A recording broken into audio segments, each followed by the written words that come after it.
This is a video that I didn't want to make, but unfortunately I have to, because the most common messages that I get by far come from victims of sextortion. Most of these victims are young men who think that they're talking to pretty girls online, but those pretty girls are actually scammers who trick them into sending explicit photos of themselves. And once the scammers have those photos, they reveal their true intentions. Pay up or everyone you know will see them. These victims then go into panic mode. Most of them end up sending money, but that never settles it, because if the scammer realizes that you have money, they'll just keep asking for more. So the victims then turn to their parents. I'm just kidding, they never do that. They come to the stranger on YouTube for help. And this has gotten to the point where I physically cannot respond to all these daily emails. And so I'm making this video to walk you through exactly what to do if you found yourself in this situation. And then I'm going to show you what not to do and call out some of the groups that will try to take advantage of you. But first, let me tell you a quick story about how I got involved in all of this. It was about 4 years ago when I got a message from a guy whose friend woke up one morning and purposely walked in front of a passenger train. It killed him instantly and left his friends and his family devastated.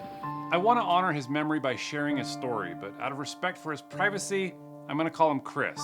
None of Chris's loved ones saw this coming. What made it even more confusing was that his phone was nowhere to be found. There were probably answers on that phone, but it seemed that Chris didn't want anybody to find them.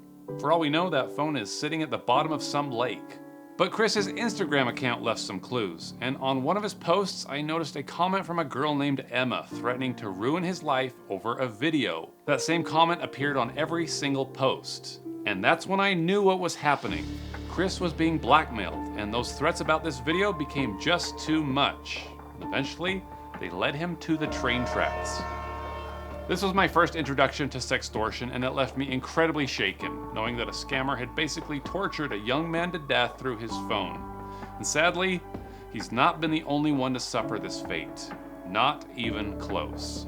So this is why I make sextortion videos every year, and this is why I spend literally hours every single week talking with victims going through this. How many victims have reached out to you? 200 plus. More than that. Many of them panicked, afraid there's no way out and desperate for someone to talk to when they're too ashamed to speak to a family member or friend. I hate this scam and what it does to people. And if you're going through this, here's what I tell everybody that I talk to. Are you ready? Block that piece of shit. You heard me. Block them right now before you watch another minute of this video. I know that they told you not to, and I know that they're acting tough, but do it anyway. You have nothing to say to them that will help you in this situation. I know that they say that they're going to release the photos if you do that, but these guys suck at playing poker, and they're going to fold. So call their bluff and block them right now.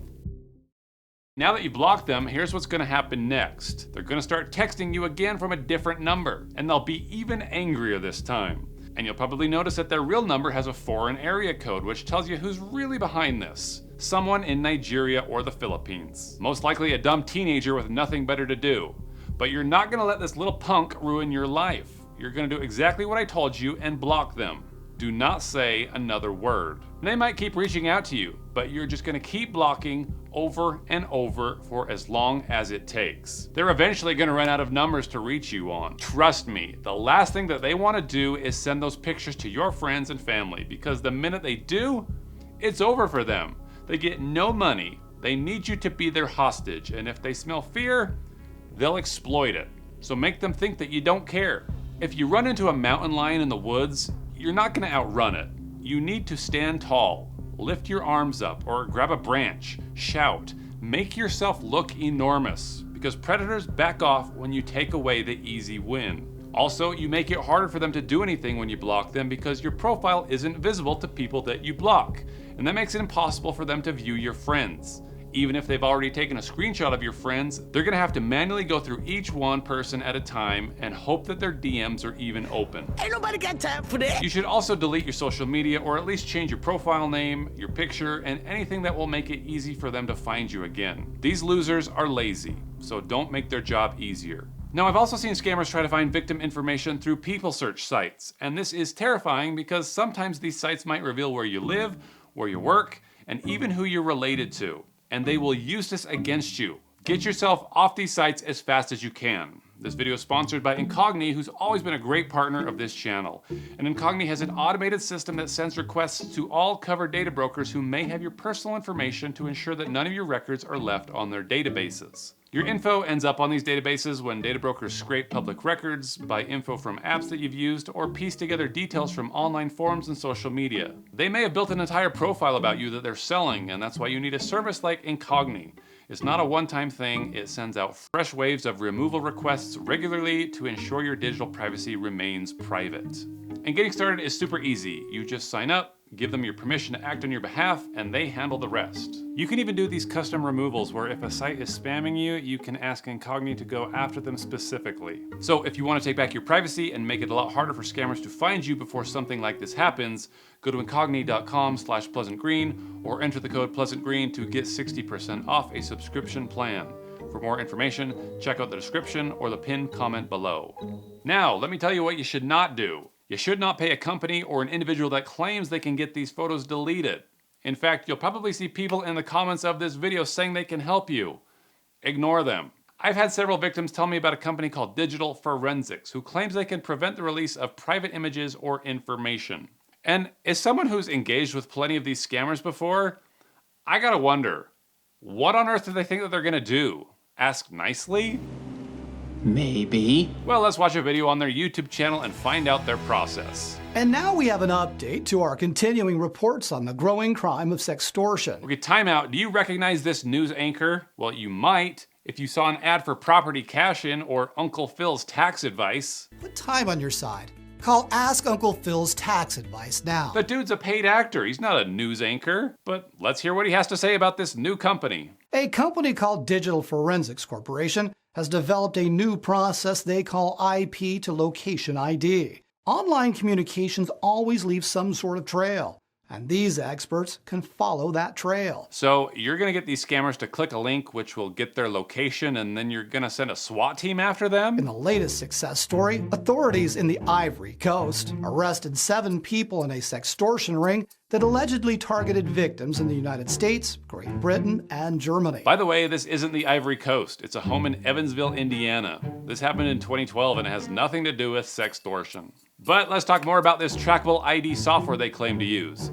And I'll tell you exactly how they sell it, because I have right here a copy of their script that their agents use when you call them. A former employee uploaded it to Reddit. When you call them looking for help, their agents say, "Our company has a two-phase process. In phase 1, we attempt to track the criminals using a proprietary tracking link to find out where they are located, what devices they are using, and the serial number of their browser." Browsers don't have serial numbers, you cyber geniuses. But the script goes on to say, "We call it our gotcha report."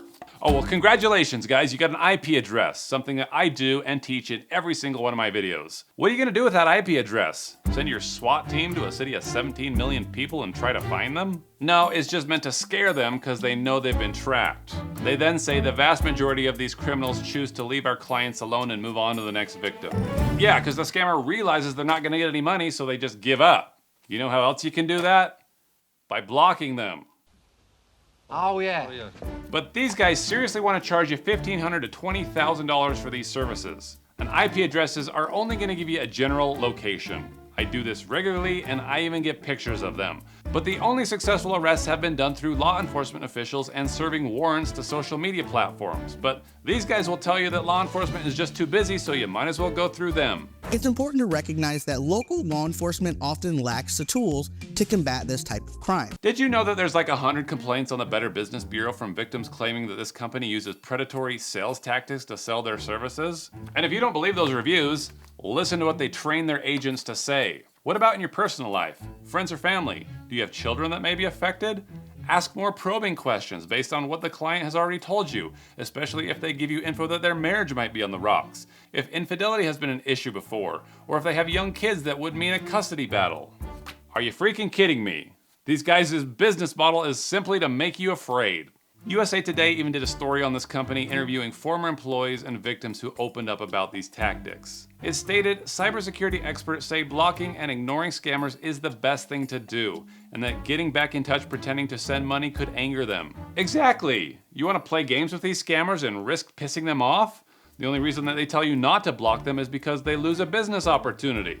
I actually called them up myself as a victim to see what they would say. Are you comfortable with any of the financial aspects? Is there a service you think is a better fit for you?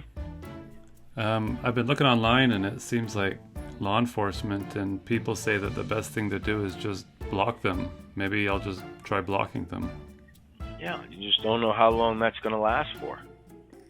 You know, once you block them, they're still going to keep coming. They gather so much information just with your number that they'll keep coming at you in one way or another, or they'll go after the people that they already have the information as well. I'm afraid that if you guys get in there and start talking to them, that maybe that'll anger them and maybe they'll do something, and I think maybe the best option is just to block them. No, sir, you have it totally incorrect. By us getting in there, we pressure them. Who's pressuring who, guys? Groups like this do nothing that you can't do yourself. You don't need to get scammed twice. Listen to the experts who warn you to not use for-profit companies. Law enforcement and nonprofit agencies will provide assistance for free. Sadly, there's just no silver bullet to getting your pictures deleted. Nobody's going to track down their hard drives, and these cease and desist letters from these for-profit companies aren't even legally enforceable in third world countries. I'm sorry, but the best advice is just to block and move on. I talk to some kids who still have trouble going to sleep at night, even though this happened months ago. Some of them say things like, "How long do I need to wait? I can't do this anymore. I can't be happy. I can't smile." If this is you, what you're experiencing is called trauma. You're a victim of sexual abuse, and you need to talk to someone other than me. You need to go outside. You need to go find a community or a cause that's bigger than you. You need to surround yourself with really good people. Maybe that's through church or through a sports team. The best way to get revenge on these guys is to go live a really good life. Every time I talk to someone going through this, which I do a lot, I think about Chris. To this day, nobody knows what kind of video he made. If only he knew what you know. He could have moved on and he could have led a long, happy life.